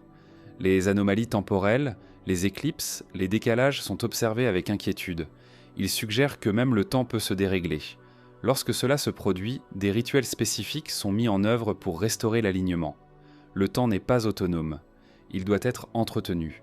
Cette nécessité d'entretien renforce l'idée que le temps est une construction imposée, non une donnée naturelle. Il repose sur des observations, des calculs, des décisions. Il est maintenu par des institutions. Cette artificialité est rarement explicitée, mais elle transparaît dans l'attention constante portée aux ajustements. Pour les hommes ordinaires, cette complexité reste largement invisible. Ils vivent dans un temps rythmé par des obligations et des interdits. Ils savent quand travailler, quand se reposer, quand célébrer. Ils ne savent pas pourquoi ces moments ont été choisis. Cette ignorance n'est pas perçue comme un manque. Elle est une condition de fonctionnement du système. Le temps mesuré autrement transforme la perception de l'existence humaine. La vie n'est plus seulement une succession d'expériences. Elle devient une trajectoire inscrite dans un calendrier. La naissance, le travail, la mort sont situés dans un cadre temporel qui les dépasse. L'individu se perçoit comme un passage, non comme un centre. Cette conception prépare une autre transformation, plus concrète encore. Car mesurer le temps ne suffit pas. Il faut aussi organiser la production qui s'inscrit dans ce temps. Les cycles doivent être remplis par des activités précises. Et c'est ainsi que l'agriculture, loin d'être une simple réponse aux besoins alimentaires, devient à son tour un domaine strictement encadré, placé sous une supervision qui dépasse largement les champs et les saisons. Lorsque le temps est découpé et rendu prévisible, la Terre elle-même cesse d'être un espace laissé à l'initiative humaine. Dans les textes sumériens, l'agriculture n'apparaît jamais comme une simple activité de subsistance née de l'observation empirique.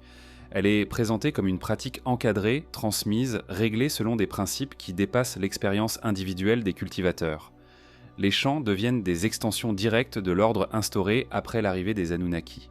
Les récits évoquent une période où la terre existe, fertile mais indisciplinée, les plantes poussent mais sans rendement constant, les cycles sont irréguliers, l'agriculture, telle qu'elle est décrite ensuite, ne vise pas seulement à produire de la nourriture.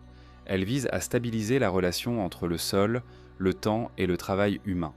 Cette stabilisation nécessite des règles strictes. Les Anunnaki sont associés à l'enseignement des techniques agricoles. Les textes parlent de savoir donner, non découvert. Les méthodes de semis, d'irrigation, de récolte sont présentées comme des instructions précises. Elles doivent être suivies exactement. La terre ne doit pas être exploitée librement. Elle doit être gérée. Cette gestion est pensée comme une responsabilité sacrée. Les canaux d'irrigation illustrent cette supervision de manière particulièrement claire. Leur construction et leur entretien exigent une coordination collective. Ils suivent des tracés définis, alignés sur des critères qui ne sont pas expliqués dans les textes. Les canaux ne servent pas seulement à apporter de l'eau, ils disciplinent le paysage. Ils transforment un environnement fluctuant en un système prévisible. Cette prévisibilité est essentielle pour le fonctionnement des villes et des temples. Les récoltes doivent être suffisantes, régulières, mesurables. Les offrandes dépendent des surplus. Les rations distribuées aux travailleurs sont calculées à l'avance. L'agriculture devient la base matérielle d'un système administratif complexe. Elle ne peut donc pas être laissée à l'improvisation. Les tablettes administratives montrent une attention minutieuse portée aux quantités produites. Les champs sont recensés, les rendements enregistrés, les stocks surveillés. Cette obsession du compte révèle une agriculture pensée comme une chaîne de production.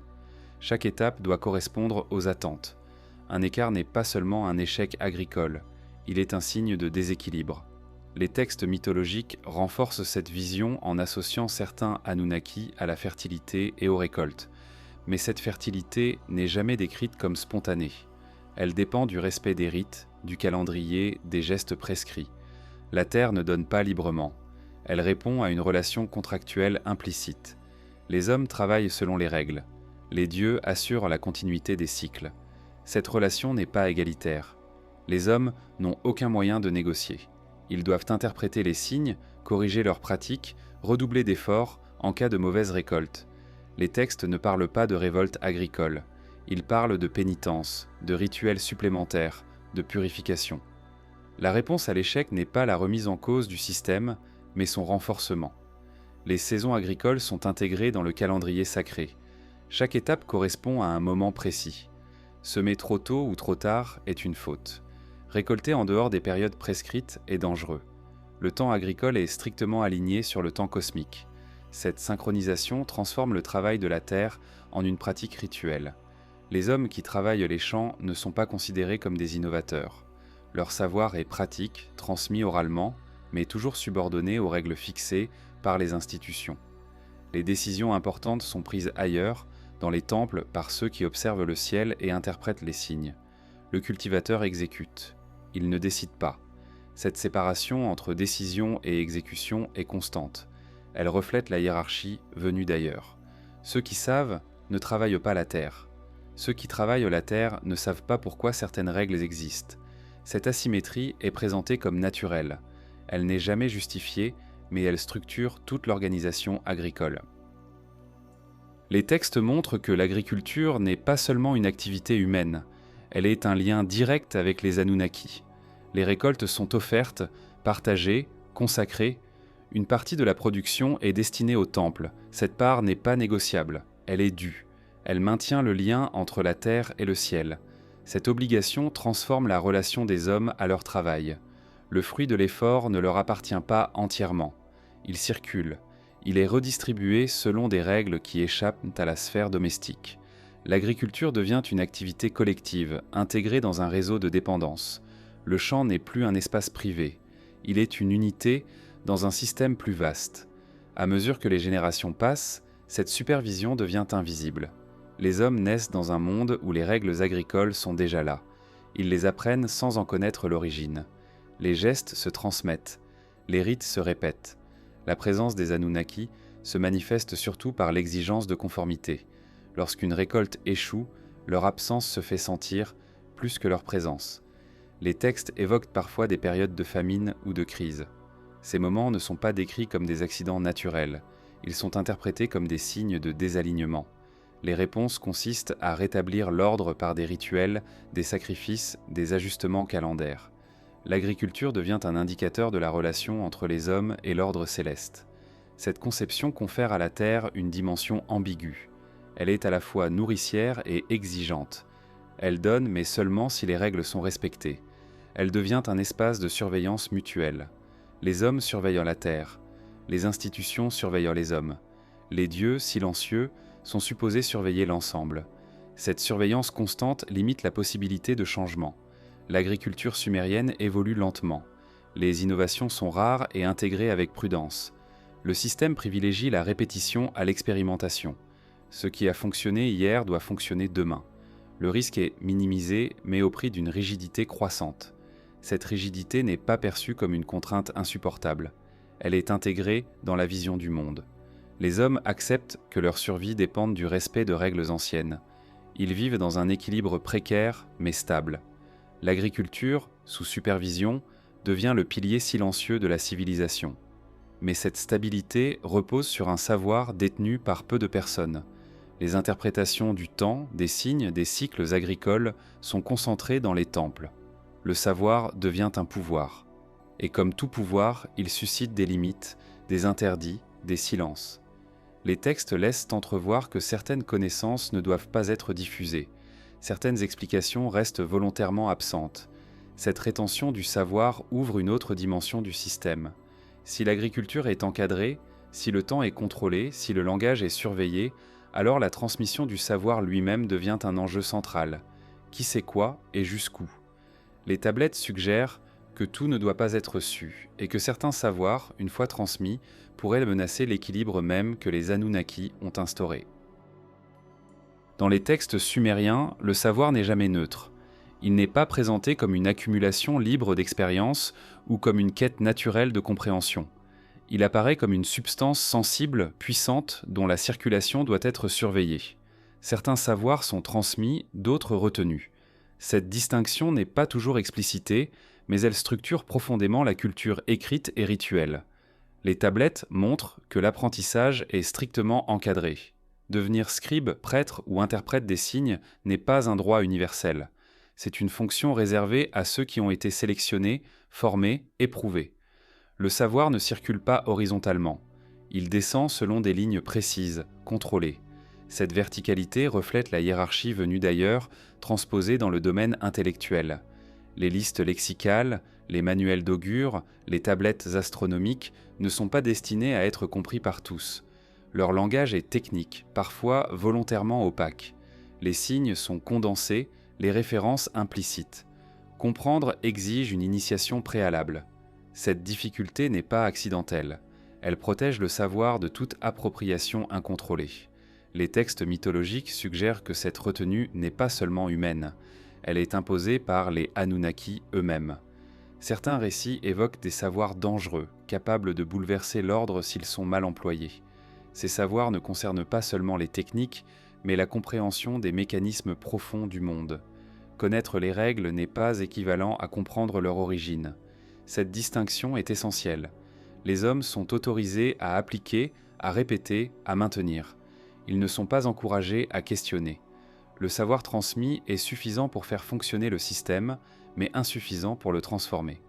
Cette limitation est rarement formulée explicitement. Elle se manifeste par des silences, des omissions, des formules répétées sans explication. Les récits de certains héros sumériens laissent entrevoir les conséquences de la transgression. Ceux qui cherchent à dépasser leurs conditions, à accéder à des connaissances réservées, sont confrontés à des épreuves, des pertes, des échecs. Ces récits ne condamnent pas la curiosité en tant que telle. Ils rappellent simplement que le savoir a un prix, et que ce prix n'est pas toujours mesurable en termes humains. Les temples jouent un rôle central dans cette gestion du savoir. Ils sont à la fois des lieux de conservation et de filtrage. Les archives y sont protégées, classées, parfois cachées. Certaines tablettes ne sont sorties que lors de rituels spécifiques. D'autres ne sont copiées que par des scribes expérimentés. Le savoir est traité comme une ressource précieuse mais instable. Cette instabilité explique la méfiance constante envers la diffusion incontrôlée. Les textes montrent une obsession pour la fidélité à l'original. Copier, c'est préserver. Modifier, c'est risquer. Les erreurs de transmission sont perçues comme des menaces. Elles peuvent altérer un rituel, fausser une interprétation, provoquer un déséquilibre. Le savoir doit rester intact, même s'il devient incompris. Cette incompréhension progressive est l'un des paradoxes les plus troublants de la culture sumérienne.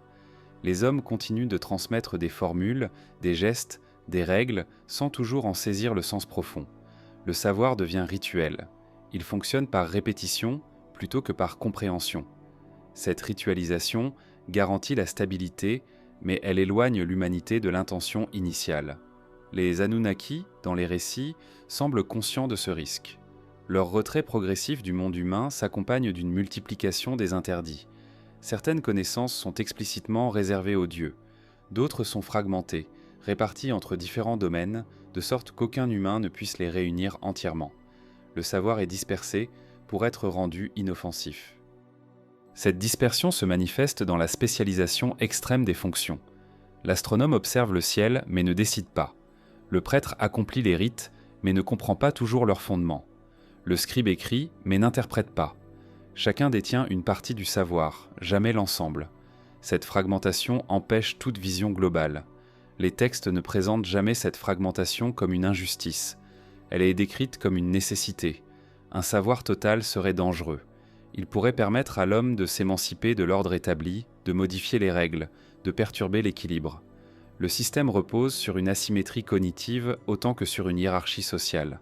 Cette asymétrie est renforcée par le langage lui-même. Les termes utilisés pour désigner certains concepts sont polysémiques, ambigus. Ils peuvent être interprétés de plusieurs manières, selon le contexte et le niveau d'initiation. Cette ambiguïté protège le savoir. Elle permet de transmettre sans révéler complètement. Les récits sumériens montrent aussi une conscience aiguë de la perte possible du savoir. Les catastrophes, les déluges, les destructions de villes sont souvent suivies de reconstructions rapides du système. Les savoirs essentiels sont sauvegardés, parfois sur l'ordre des dieux.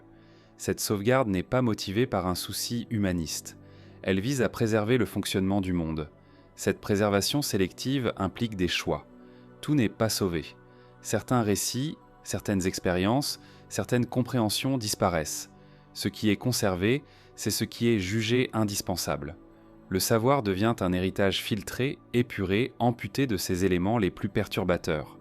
Pour les hommes ordinaires, cette situation crée une relation ambivalente au savoir. Il est respecté, parfois craint. Il est associé au sacré, à l'autorité, mais il est aussi distant, inaccessible. Cette distance renforce la dépendance envers les institutions. Ceux qui savent deviennent indispensables. Ceux qui ne savent pas obéissent. À mesure que le temps passe, le savoir interdit devient invisible. Les interdits ne sont plus explicités, ils sont intégrés dans les pratiques. On ne se demande plus pourquoi certaines questions ne sont pas posées. Elles ne le sont simplement pas. Le silence devient une forme de transmission. Cette culture du silence est l'un des héritages les plus durables de l'intervention des Anunnaki. Elle façonne une humanité qui sait agir sans comprendre, maintenir sans questionner, transmettre sans transformer. Le savoir fonctionne, mais il ne libère pas. Et pourtant, malgré tous ces contrôles, le système n'est pas parfaitement hermétique. Des fissures apparaissent. Des textes laissent entendre des doutes, des hésitations, des récits divergents. Ces fissures ne conduisent pas à une rupture immédiate, mais elles indiquent une tension croissante entre la mémoire de l'origine et la réalité d'un monde où les dieux se font de plus en plus silencieux. Car à mesure que le savoir devient rituel et que les Anunnaki s'éloignent, une autre inquiétude commence à émerger dans les textes. Que se passe-t-il lorsque ceux qui ont instauré les règles cessent de les expliquer, de les ajuster, de les défendre? Les hommes continuent de transmettre, mais les créateurs deviennent absents. Et cette absence, lentement, transforme la nature même du savoir, en le laissant flotter entre mémoire et oubli.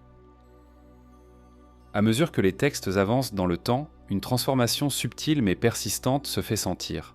Les Anunnaki sont toujours présents dans le langage, dans les rites, dans les institutions, mais leur proximité avec le monde humain s'amenuise. Ils ne marchent plus parmi les hommes. Ils ne travaillent plus la terre. Ils ne prennent plus part en Ménard aux tâches quotidiennes.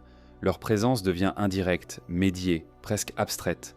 Pourtant, ils ne sont jamais déclarés absents. Cette distance croissante n'est pas décrite comme un départ soudain. Il n'y a pas de récit de retrait spectaculaire, pas d'adieu.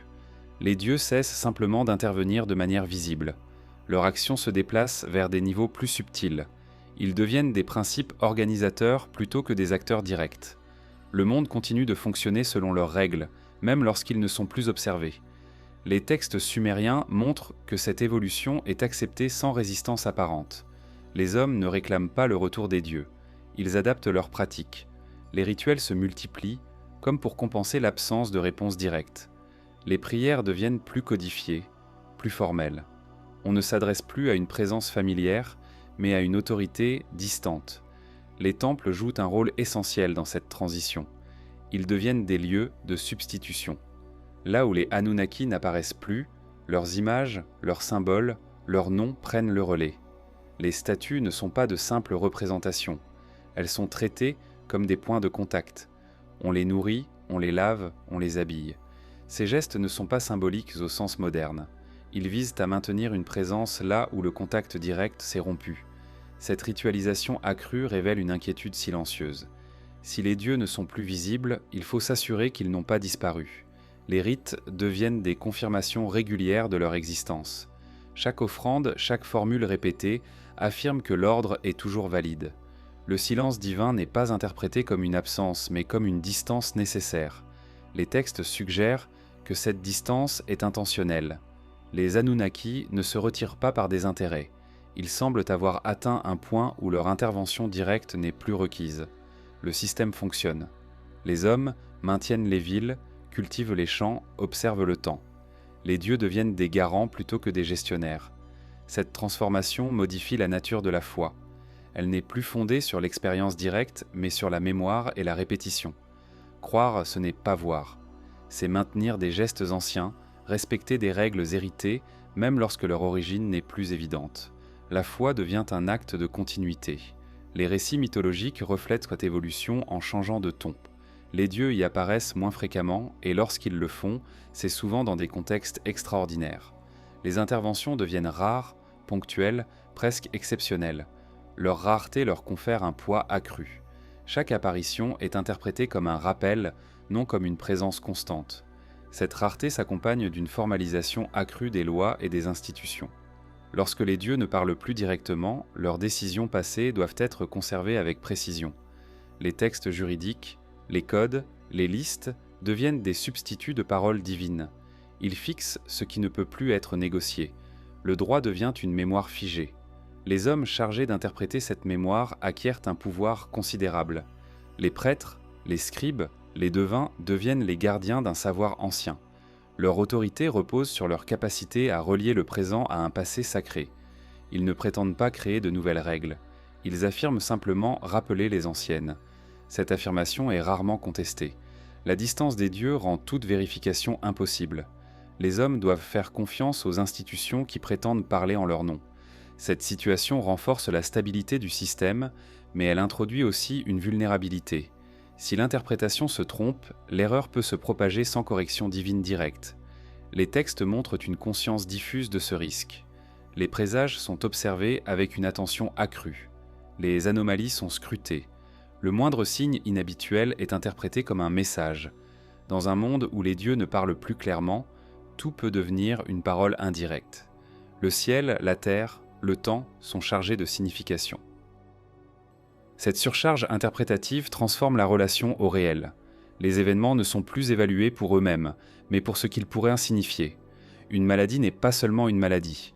Une sécheresse n'est pas seulement une sécheresse. Chaque phénomène est lu comme une possible réaction de l'ordre invisible.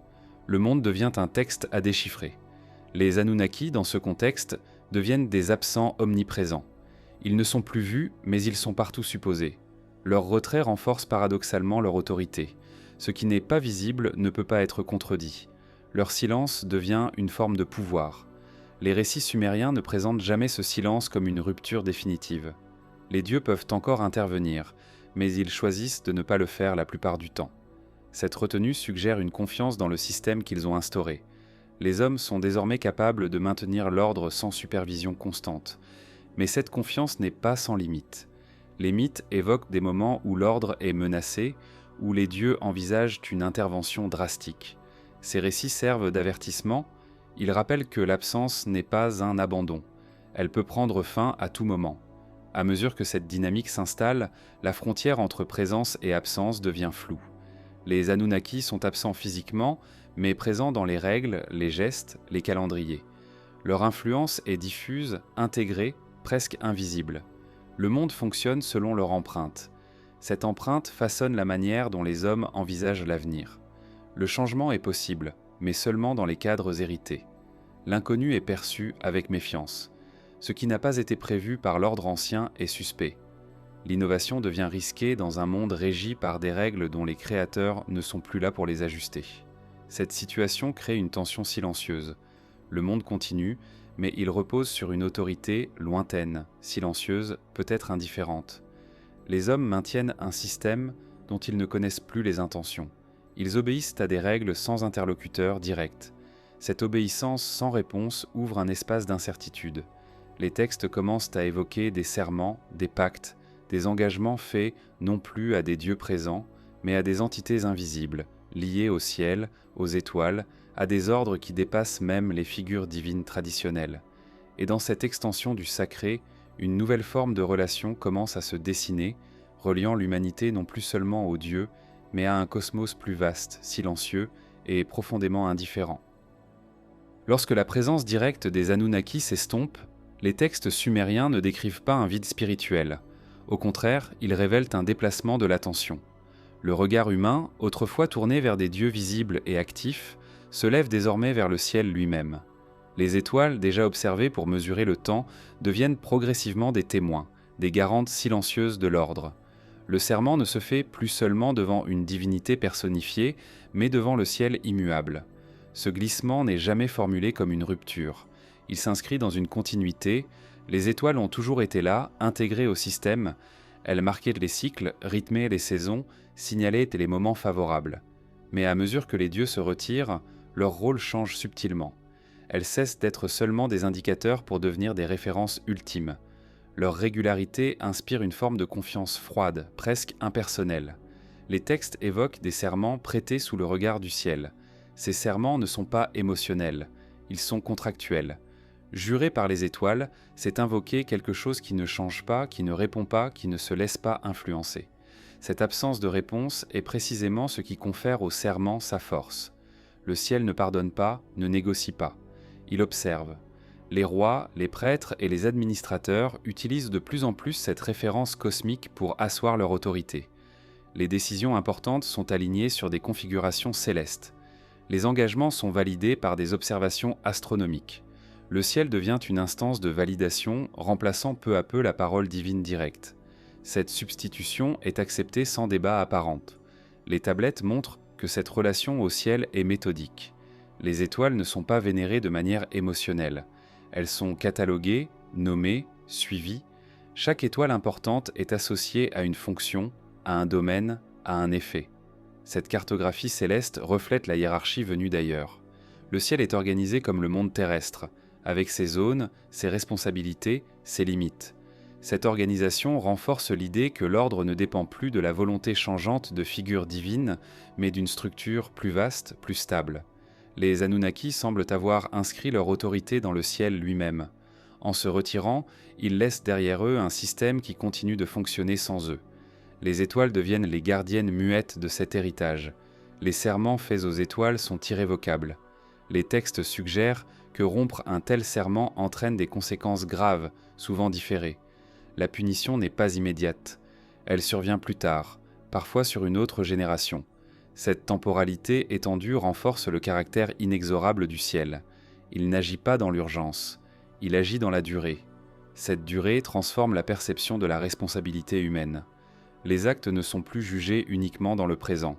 Ils s'inscrivent dans une continuité cosmique. Un choix fait aujourd'hui peut produire ses effets bien plus tard. Cette vision encourage la prudence, la conformité, l'évitement du risque. L'innovation devient suspecte dans un monde où les conséquences sont lointaines et imprévisibles. Les textes montrent que cette relation au ciel est profondément intégrée dans la vie quotidienne. Les naissances, les mariages, les traités, les fondations de bâtiments sont alignés sur des moments célestes précis. Le ciel devient un calendrier vivant. Il ne parle pas, mais il indique. Il ne commande pas, mais il conditionne. Cet conditionnement renforce l'autorité des interprètes du ciel. Ceux qui savent lire les étoiles acquièrent un pouvoir immense. Leur savoir est technique, réservé, difficile à vérifier. Ils traduisent des mouvements lointains en décisions concrètes. Leur parole devient une médiation indispensable entre le cosmos et la société humaine. Les textes laissent entendre que cette médiation n'est pas sans tension. Les étoiles sont régulières, mais leur interprétation ne l'est pas toujours. Les erreurs sont possibles. Les divergences d'interprétation apparaissent. Pourtant, le système persiste. Le ciel silencieux ne corrige pas. Il continue de se mouvoir selon ses propres rythmes. Dans les derniers échos des textes sumériens, une tonalité nouvelle se fait entendre, presque imperceptible. Elle n'est jamais formulée clairement, jamais nommée. Elle se glisse entre les lignes, dans certaines décisions, dans certaines hésitations, dans des récits où les Anunnaki apparaissent moins assurés qu'auparavant. Ce n'est pas une peur déclarée. C'est une prudence inhabituelle, une retenue qui suggère que même les créateurs perçoivent des limites. Les récits les plus anciens décrivaient les Anunnaki comme des organisateurs confiants, capables de structurer le monde, de répartir les tâches, d'imposer un ordre durable. Mais à mesure que le système se complexifie, une autre réalité se dessine. L'ordre fonctionne, mais il exige une surveillance constante. Il repose sur des équilibres fragiles. Et ces équilibres peuvent être rompus, non seulement par les hommes, mais par le système lui-même. Les textes évoquent des conseils divins où des décisions difficiles sont prises. Ces délibérations ne portent pas uniquement sur la conduite humaine, mais sur la viabilité du monde instauré. Les Anunnaki discutent, hésitent, parfois divergent. Cette divergence est révélatrice. Elle montre que l'ordre n'est pas absolu, il est le résultat de choix, et tout choix implique une part d'incertitude. Certaines catastrophes décrites dans les récits ne semblent pas être des punitions, mais des tentatives de correction. Le déluge, par exemple, n'est pas présenté comme une explosion de colère incontrôlée. Il apparaît comme une mesure extrême, prise après constat d'un déséquilibre profond. Les dieux agissent non parce qu'ils le veulent, mais parce qu'ils estiment ne plus avoir d'autre option. Cette contrainte suggère une limite à leur pouvoir. Les Anunnaki ne dominent pas un chaos informe. Ils sont responsables d'un système qu'ils ont mis en place et ce système peut leur échapper. Les hommes, créés pour maintenir l'ordre, peuvent aussi le perturber. Leur nombre, leur autonomie progressive, leur capacité à transmettre sans comprendre créent des effets imprévus. Les textes laissent entendre que la multiplication humaine inquiète, non pas par hostilité envers l'humanité, mais par crainte du déséquilibre. Trop de bruit, trop de mouvement, trop d'imprévisibilité. Ces expressions apparaissent dans certains récits, suggérant que l'activité humaine devient difficile à contenir. Le monde ordonné devient instable sous son propre poids. Cette inquiétude conduit à des décisions radicales, mais ces décisions sont toujours présentées comme temporaires, correctives. Les Anunnaki ne cherchent pas à détruire définitivement l'humanité. Ils cherchent à la contenir, à la réduire, à la recalibrer. Cette nuance est essentielle. Elle montre que l'humanité est perçue à la fois comme indispensable et dangereuse. Cette ambivalence révèle une forme de dépendance inversée. Les dieux ont besoin des hommes pour maintenir le monde, mais ils craignent les conséquences de cette dépendance. L'ordre repose sur une main-d'œuvre consciente, capable de transmettre, d'apprendre, de s'adapter. Cette capacité, initialement conçue pour servir, devient une source d'imprévisibilité. Les textes ne décrivent jamais une tentative de reprise totale du contrôle. Les Anunnaki n'annulent pas la création humaine. Ils ajustent, restreignent, imposent des limites. La mortalité, par exemple, apparaît comme une mesure stabilisatrice. Elle empêche l'accumulation excessive de mémoire, de pouvoir, d'expérience. Elle garantit un renouvellement constant au prix d'une perte continue. Cette introduction de limites biologiques et sociales suggère une prise de conscience. Les créateurs reconnaissent que certaines capacités humaines doivent être contenues pour préserver l'équilibre. Le monde ne peut pas supporter une humanité sans bornes. Cette reconnaissance est discrète, jamais explicitée comme une peur, mais elle traverse les décisions prises. Les Anunnaki, dans ces récits tardifs, apparaissent moins comme des maîtres que comme des gestionnaires prudents. Leur autorité est réelle, mais elle est exercée avec retenue. Ils évitent les interventions trop fréquentes. Ils préfèrent laisser le système fonctionner, quitte à intervenir de manière ponctuelle et brutale lorsque cela devient inévitable. Cette stratégie révèle une inquiétude plus profonde encore. Si le système nécessite des corrections extrêmes, c'est peut-être qu'il n'est pas parfaitement stable. Les dieux semblent conscients de cette fragilité. Leur retrait progressif peut alors être interprété non comme un signe de confiance absolue, tate-te-tai, pas absolue, mais comme une forme d'évitement. S'éloigner permet de limiter les interactions, de réduire les risques.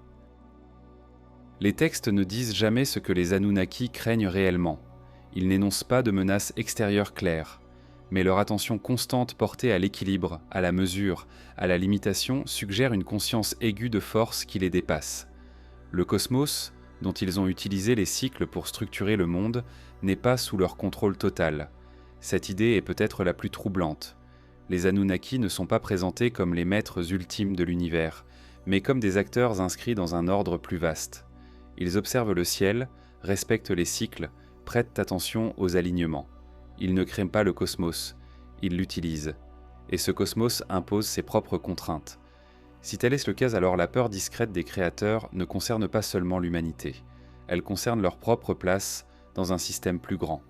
Les dieux ne sont pas éternels par essence. Ils sont durables tant que l'ordre tient. Leur autorité dépend de la stabilité des structures qu'ils ont mises en place. Cette dépendance explique leur silence croissant. Parler, intervenir, ajuster comporte des risques. Chaque action peut produire des effets imprévus. Le retrait devient une stratégie. Laisser faire, observer, intervenir seulement en dernier recours.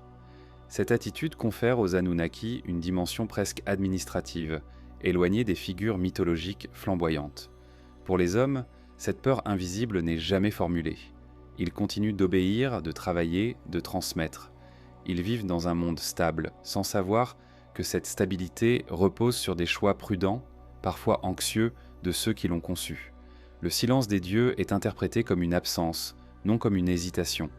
Les textes sumériens s'achèvent sans résolution claire. Ils ne racontent pas la fin des Anunnaki. Ils ne décrivent pas un effondrement final. Ils laissent simplement entrevoir un monde qui continue, porté par des règles anciennes, maintenu par des hommes qui n'en connaissent plus l'origine, surveillés par des créateurs silencieux. Ce silence est peut-être le message le plus durable. Il suggère que l'ordre du monde n'est jamais garanti. Il repose sur des équilibres fragiles, sur des décisions prises dans un passé lointain, sur des créateurs qui ont peut-être douté autant qu'ils ont ordonné.